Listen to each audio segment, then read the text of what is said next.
Amis de langue française, je vous salue dans le beau nom de Jésus-Christ. J'aimerais partager avec vous un passage qui se trouve dans la lettre que Paul écrit aux Philippiens dans le Nouveau Testament. Et ce passage se trouve au chapitre 2, versets 1 à 11. Et voici ce qu'il dit.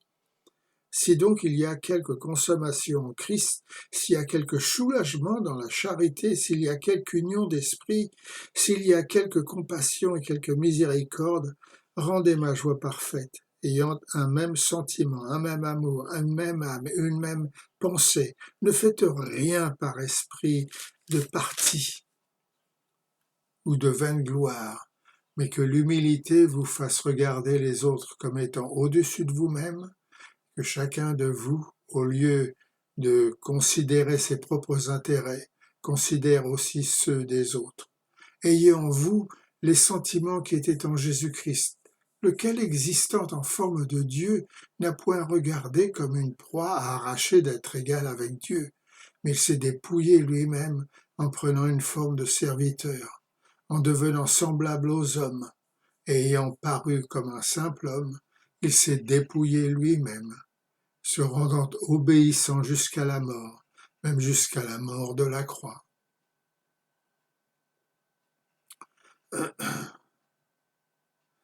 C'est pourquoi Dieu l'a souverainement élevé et lui a donné le nom qui est au-dessus de tout nom, afin qu'au nom de Jésus-Christ, tout genou fléchisse dans les cieux, sur la terre et sous la terre, et que toute langue confesse que Jésus-Christ est Seigneur, à la gloire de Dieu le Père. Vous excuserez ma voix parce que je l'ai un peu perdue avec le temps qu'il fait ici. Un jour il fait très beau, un autre jour il fait un peu plus frais. Et bon voilà, on perd facilement sa voix. C'est pas important. L'homme vraiment humble ne voit pas son humilité. Au moment où nous regardons pour considérer notre humilité, nous la perdons. Si nous essayons de paraître humbles, l'humilité s'envole loin de nous. Essayer d'être humble est un signe de fierté. Et tout ce que vous tentez de faire ou de ne pas faire pour empêcher les autres de penser que vous n'êtes pas fier, mais humble, est en fait l'œuvre d'un cœur arrogant et très subtil. En réalité, l'humilité est le résultat d'un cœur qui s'épanouit naturellement lorsqu'il est rempli de cette sainteté que Dieu implante en lui. C'est une qualité que Dieu nous donne au moment où nous mettons tout entre ses mains. Alors vous devenez parfaitement libre d'être ce qu'il veut que vous soyez. Pas de faux semblants, pas d'apparence, pas de prétention. Dans les bras de Dieu, on est libre d'être petit ou grand, connu ou méconnu.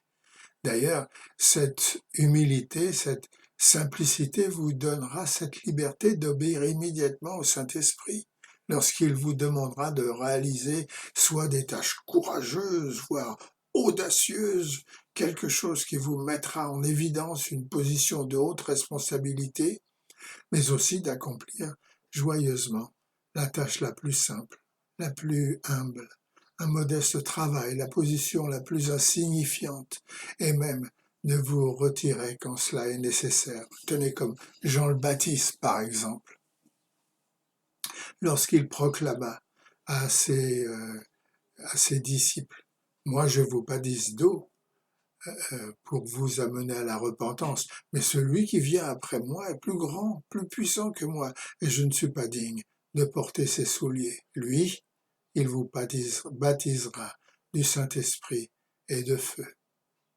Lorsque les âmes sont appelées par le Saint-Esprit, soient-elles obéissantes ou alors hésitantes et recherchent un échappatoire, c'est en réalité pour satisfaire leurs propres intérêts. Confrontés au désir de Dieu pour eux, ils préfèrent considérer les points de vue d'amis et de conseillers, car ils ont peur du futur, mais aussi peur de l'opinion publique, et en plus ils ont généralement la peur d'offenser les hommes plus que Dieu. Voilà pourquoi Dieu a besoin d'âmes passionnées et constamment abandonnée à sa volonté, prête à aller courageusement pour lui partout où il veut qu'elles aillent, ou fassent quelque chose pour lui, indépendamment de l'opinion publique. Quand Dieu a appelé Jérémie, celui-ci étala ses excuses. Je ne suis qu'un enfant, a-t-il dit, en pensant considérant son jeune âme, les gens le regarderaient de haut. Ne trouvez-vous pas cet enfant un peu présomptueux de prétendre être un prophète à un si jeune âge, pensait-il. Cependant, au moment où Jérémie a obéi, il a été béni. La puissance de Dieu est descendue sur lui et Dieu a fait la promesse d'être toujours avec lui. Si vous laissez Dieu agir, abandonnez votre vie entre ses mains et soyez prêts à tout ce qu'il veut que vous fassiez, alors en toute humilité, vous accomplirez ce qui est bon pour lui. Soyez prêts à adopter de nouvelles méthodes, à suivre de nouvelles voies, à mettre de côté des vieilles traditions, les vieilles habitudes s'il le veut. Il ne fait aucun doute qu'Abraham a provoqué beaucoup de critiques lorsqu'il a décidé de quitter son pays en obéissant à la volonté de Dieu, mais en toute humilité, il l'a fait. Il ne fait aucun doute que Moïse a provoqué beaucoup de critiques parmi les enfants d'Israël, beaucoup d'opposition parmi ceux qu'il a été envoyé délivrer, mais il n'a pas bronché et a obéi à Dieu. Il ne fait aucun doute que Josué et Caleb ont affronté une grande opposition face à tous les enfants d'Israël, mais fidèlement et en toute humilité, ils ont continué malgré tout, sachant que la terre promise était pour eux et pour tous les enfants d'Israël. Il en fut ainsi avec le roi David lorsqu'il dut affronter Goliath.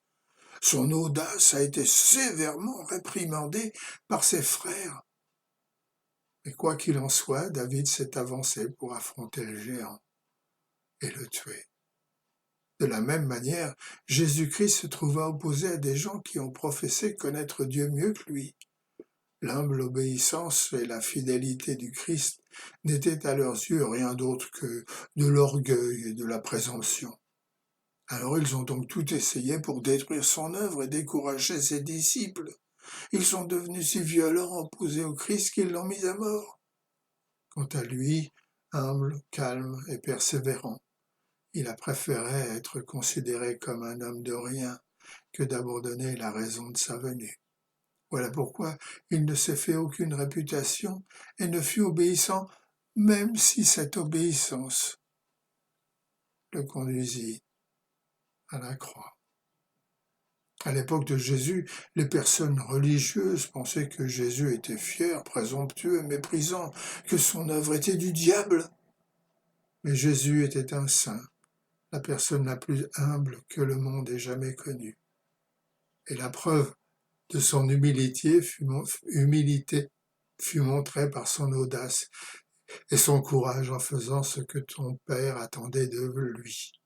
Avec persévérance, accomplissant jusqu'au bout pour que, ce pourquoi il était venu, chercher et trouver et sauver ceux qui étaient perdus, quelle que soit leur opinion religieuse ou politique de son temps.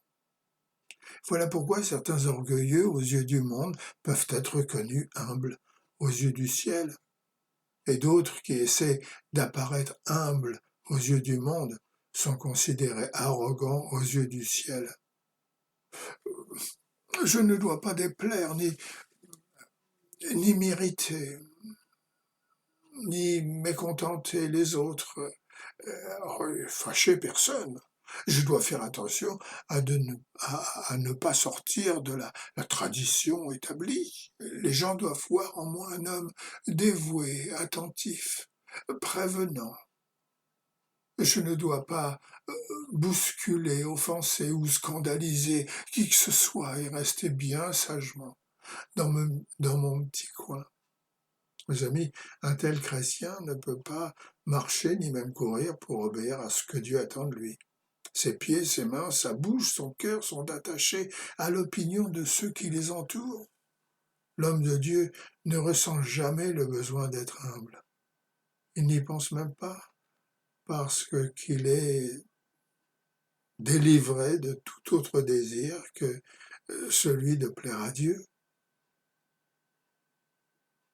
Êtes-vous semblable à Jésus, votre exemple? Comme un rejeton qui sort d'une terre desséchée, il n'avait ni beauté ni éclat pour attirer nos regards, et son aspect n'avait rien pour nous plaire. Il était méprisé, abandonné des hommes, homme de douleur et habitué à la souffrance, semblable à celui dont on détourne le visage. Et nous, nous l'avons dédaigné, nous n'avons fait de lui aucun cas. Et cependant, ce sont nos souffrances qu'il a portées, c'est de nos douleurs qu'il s'est chargé. Et nous l'avons considéré comme puni, frappé de Dieu, humilié. Mais il était blessé pour nos péchés, brisé pour nos iniquités, le châtiment qui nous donne la paix est tombé sur lui. Et c'est par ses meurtrissures que nous sommes guéris. Nous étions tous errants comme des brebis, chacun suivant sa propre voie, et l'Éternel a fait retomber sur lui l'iniquité de nous tous. Il a été maltraité, opprimé, semblable à un agneau qu'on mène à la boucherie, à une brebis qu'on muette devant ceux qui l'attendent. Lui, il n'a point ouvert la bouche. Alors mes amis, qu'en est-il de vous? Votre ressemblance à ce sauveur est-elle frappante, impressionnante, bouleversante, touchante? J'espère que oui,